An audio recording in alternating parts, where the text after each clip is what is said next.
Hello and welcome to my podcast. Do me a favor, subscribe to the John Keim Report wherever you get your podcast. You're watching on YouTube, hit that like button, hit that subscribe button. You can find us there as part of Empire Media. That's AMPIRE. You know that. I always appreciate you tuning in. So thank you again very much for listening now.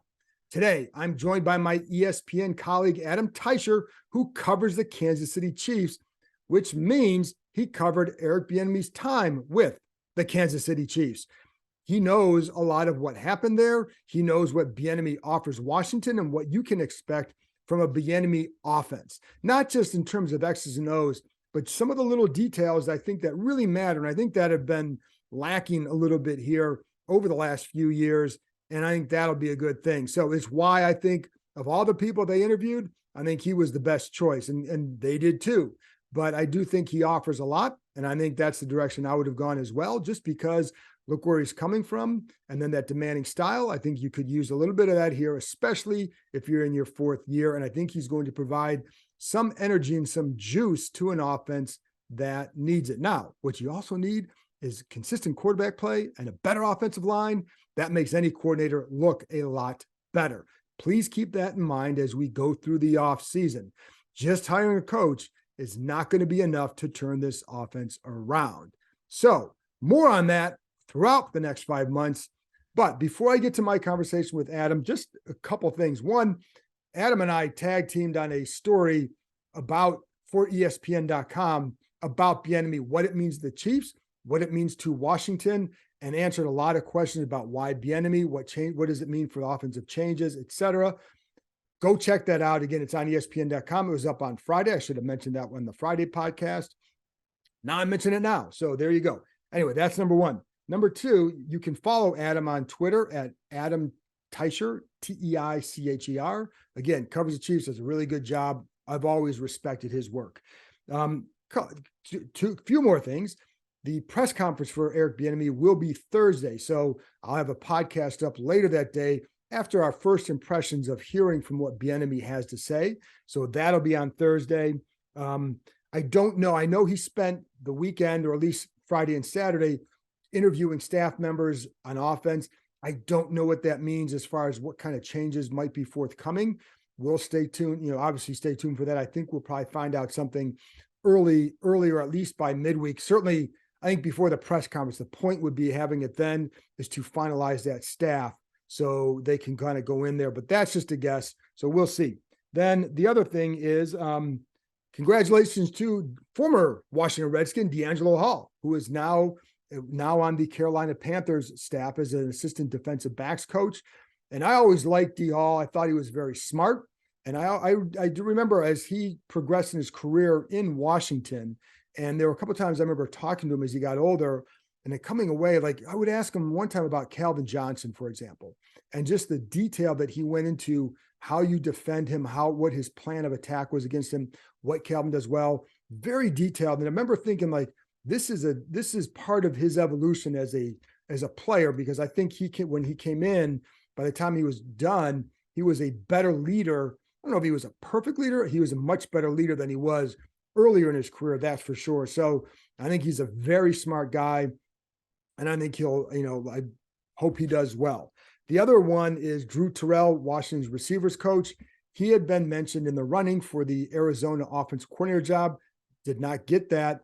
Wouldn't be surprised if they come after him as their pass game coordinator, but I don't know for sure if that's going to happen. So we'll see. That's just something to watch. I know when I've talked to some people here about the offensive staff, I think there's some groups that this team feels really good about, regardless of who's coaching them.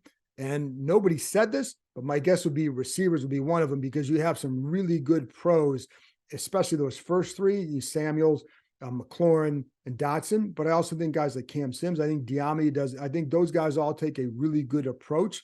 So I think that's going to make, if they do end up changing there, that because if Terrell does leave, that I think the transition will be pretty good because of the group that you already have. Anyway, that's enough for me. So let's get to my conversation with ESPN's Adam Teicher.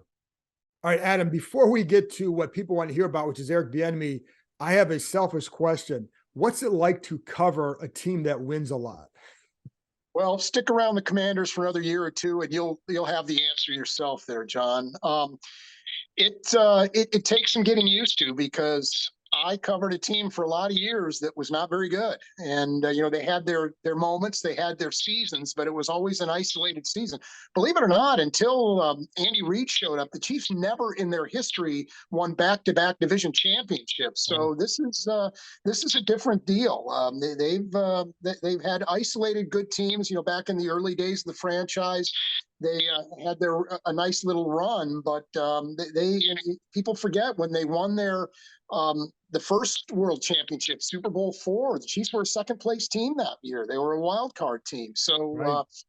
It's not been a franchise that's been steeped in history. So it is a little different. I mean, it's, you got to be prepared for your season to run into when you're working, to run into February.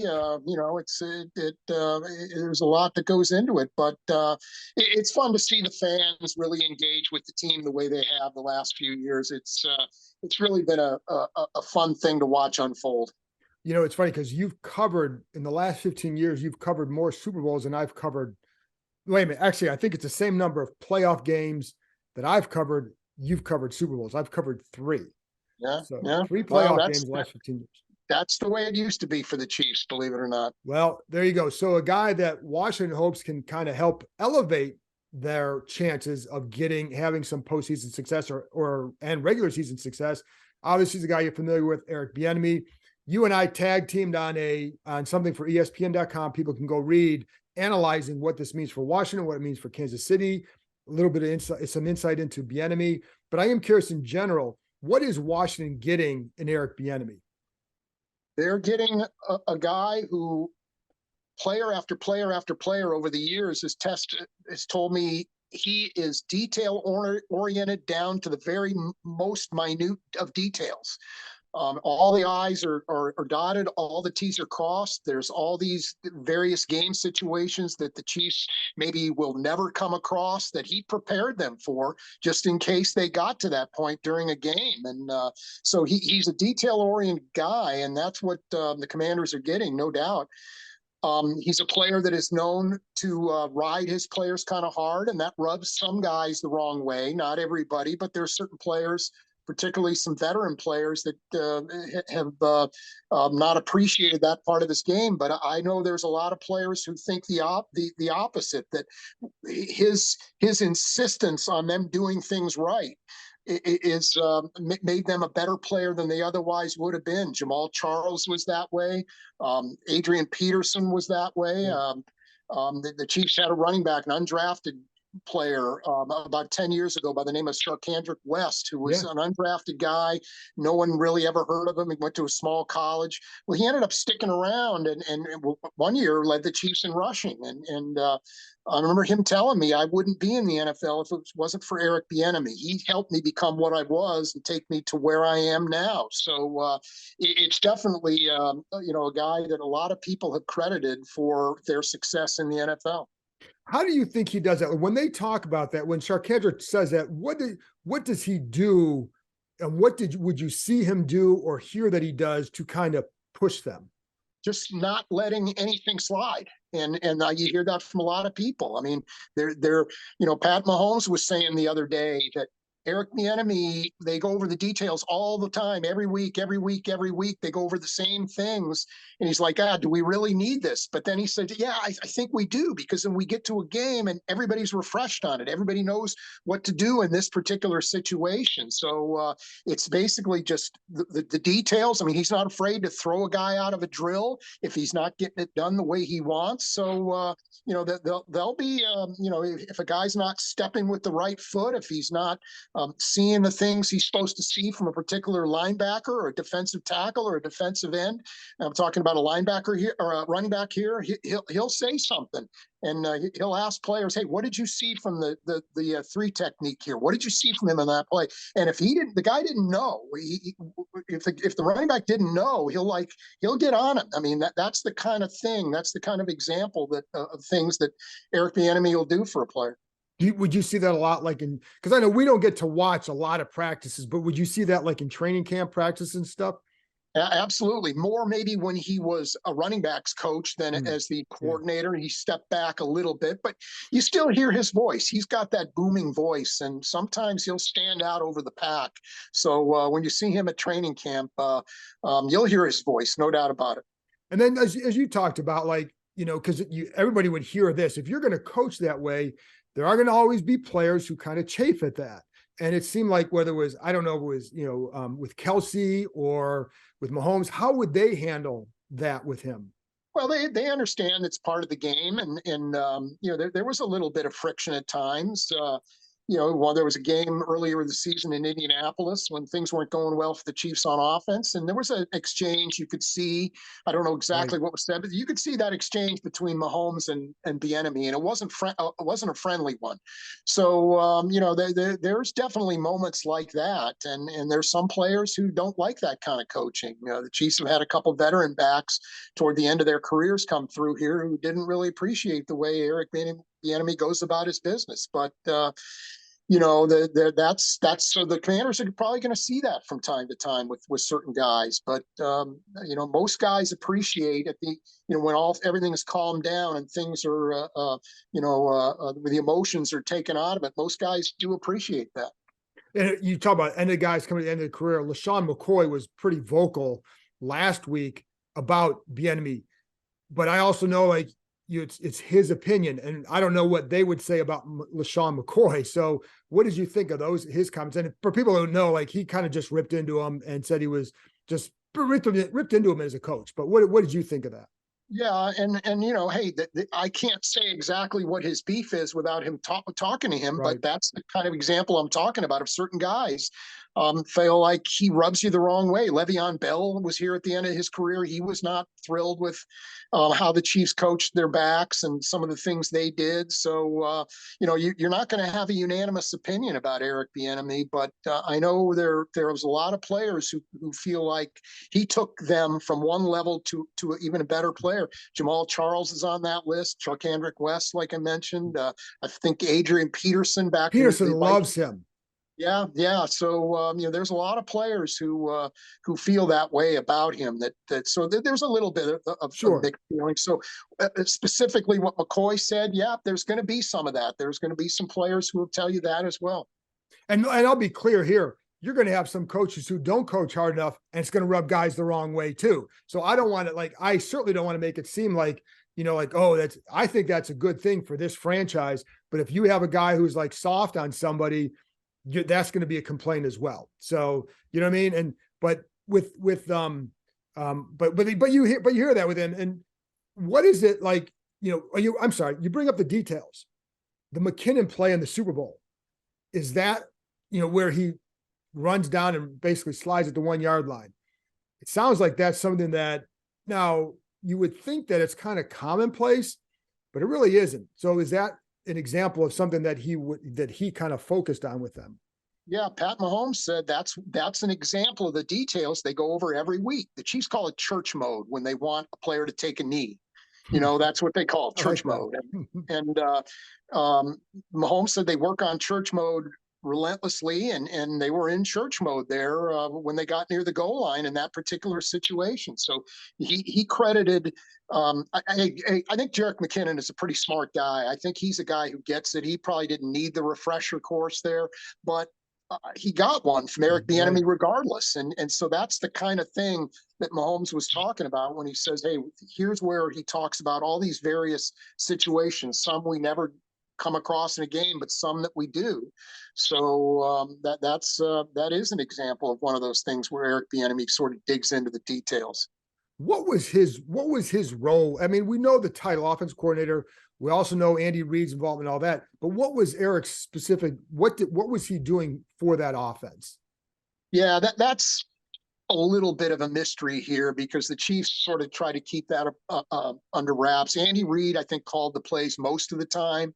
Bienemy was involved certainly in putting together the game plan. In a lot of senses, was his baby. He was each week would put that together with Reid's blessing and discussion and all of that. But that's kind of what was his baby was, and they certainly talked during the week about, okay, what do we like in third downs and third and short, third and long, and goal line, and other short yardage, other situations. They talked about what they liked, but Eric Bienemy didn't always call the plays. I don't think he often called the plays, but he certainly was involved in the discussion. There was it wasn't just Reid saying, okay, I want this, dial it up. I mean, there was always a little bit of a discussion. Okay, what do we like in these situations? Let's rank them 1 through 5 or whatever it might be, and go through our list that way. So, he was involved. The exact extent, I can't tell you that, but certainly it's not like he was just along for the ride. I mean, he was involved, no doubt about that. So like those plays in the red zone, the Tony touchdowns, is that his input? Well, or do you even know? Yeah, Chad Henne said something about that after the Super Bowl. He said something like, hey, this was something that Eric Bienemy had seen on video, that the Eagles tend to pass those guys off rather than follow a guy when they do a fake motion. So that's what he sort of credited Eric Bienemy for saying, okay, when we get to the right situation, we're going to have the guy basically stop and turn around and go the other way. And so that's what Chad Henne said. So I have no reason not to believe him. So he would certainly know about that. So, that's the kind of thing that Eric Bienemy lent his voice to. And, listen, there's obviously a lot of talk around Bienemy about why he hasn't gotten a job. You've covered the other coaches from that group who have gone to other jobs, Matt Nagy, Doug Peterson. What do you think? Well, why he hasn't gotten just like, because he's interviewed for a lot of jobs. I mean, and there's some obvious things here, but I'm just curious. You were around those guys. Yeah. Well, there's no doubt that Andy Reid's shadow is considerable here. I mean, there's no doubt about it. Eric Bienemy is not the consistent play caller, but neither was Doug Peterson or Matt Nagy. I mean, they were not consistent play callers when they were the Chiefs. Offensive coordinators. So they didn't really have to contend with that. Each of those guys got jobs, and really in their first time around in the interview process. So it's not like they had to go through anything like Eric Bienemy did. Now, one of the differences, neither of those guys coach Pat Mahomes. There's a considerable shadow there when you think about it. What would Eric Bienemy be like as an offensive coordinator without Pat Mahomes? Well, we don't know. There's some things in Eric Bienemy's distant past that are maybe trouble for some owners to get past, but you can't ignore the fact that Doug Peterson and Matt Nagy are white. Eric Bieniemy's black. I mean, at some point, 2 + 2 = 4, and that's the reason he's not getting the job. I can't tell you that, but certainly this is a situation that would lead to believe that's the case. So, I'm hoping that this move to Washington, he can have some success there, and that he can use that as a stepping stone to a new job or a head coaching job that he apparently couldn't get as long as he was going to stay with the Chiefs. If he has a success here, it's really too hard to ignore what would then, and if you have that success here, you don't have to have matched Kansas City. That would be awfully, awfully hard given what he's coming to. But if he can have success, I think it's hard to then just keep saying whatever the reasons were, it kind of goes out the window. So, but how did he deal with that? How did he handle that? And how did he kind of maybe even evolve in his role over the years? How did he handle all that? Well, not getting a head coaching job, you're talking about. Well, hey, there's no doubt he was frustrated. And I don't think you take a move like he just did from going from what the Chiefs have going to what the Commanders have going without being frustrated. I mean, that's probably part of his thing, going, you know what, I'm never going to get a job in Kansas City. I just got to get out of here. So I'm wondering how much of his move to Washington was, hey, I got to get out of Kansas City and get away from Andy Reid and get away from Pat Mahomes if I'm going to ever be a head coach. And how much of it was, hey, I like what Washington's got going on. I think that's a place we can win and be successful offensively. I wonder about that a little bit. But, he did open up a little bit last offseason about his inability to get a job. And he said, he took it on himself. He said, I've got to be better in my job right now if I'm ever going to be a head coach. So, there was some of that as well. So, I do feel like he's a guy who sort of gets it, that he understands how this is going for him, and needed to take a different track to, if he was ever going to be a head coach in the NFL. And obviously, like, his contract was up in Kansas City. Do you think that there was part of Andy Reid said that would I almost wonder if there's some sort of agreement with both of them, like, if you do want this, you're going to have to go, and for both guys, or do you think he would have been back there regardless if he didn't get this? I think the Chiefs would have had him back. Yes. If he had decided, I don't want to go to Washington, I would rather stay here, the Chiefs would have kept him on. Okay. I don't think there's any doubt about that.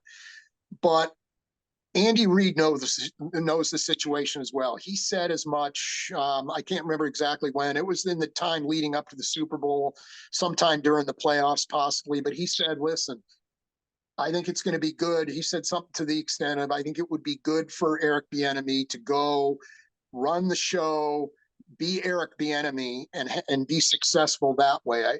So I think even he's kind of frustrated that Eric Bienemy hasn't been able to get a head coaching job as well. That he feels like maybe he was blocking Eric Bienemy's ability to get that head coaching job. Although, again, it wasn't a problem for Doug Peterson or Matt Nagy. Right. Very much so. And then last thing, you think that this is going to work for him here? I mean, this is a tough situation he's coming to, because of the situation Rivera's in. You have a younger quarterback with 19 passes, need an O-line. But there's stuff there here that you can work with. So what are you anticipating from him here? And it's a hard question, because we don't know. He's not the only mystery here. There's mystery with other things, but we know that he's been an offensive coordinator. He's got the experience with that. But what are you anticipating from him here? Yeah, I don't expect him to be a miracle worker. I don't expect the Commanders to have, one of the best offensive teams in the league. I'm not expecting that. I'm expecting improvement, no doubt. I mean, they can't be near the bottom of the league. Right. And I don't care who the quarterback is or what they have around the quarterback. I feel like the pieces are probably going to be better than that. I love Ron Rivera. I think, they could be successful there, but without knowing, is Sam Howell the guy, or are they going to go back to Taylor Heineke, somebody else? What are they going to do at quarterback? It's a little difficult to know, but I do expect some improvement. And to say they can't get into the middle of the league somewhere, maybe to that 15-20 range in terms of yards and scoring, is that unreasonable for what the Commanders have going on out there? I don't know. I mean, maybe that's a reasonable expectation for year one. Maybe it's not, but I would expect the thing to come to life maybe to a greater extent than what it's been. Yeah, and I think that's one thing they need here is the energy, and it sounds like he's going to really provide that. I think that's and the details, I think, is very necessary. So, Adam, listen, I appreciate your time, and I've told you this before, and I love the work you do for us and the insight you provide to the Chiefs. So, appreciate you coming on. Thanks. This was fun, John.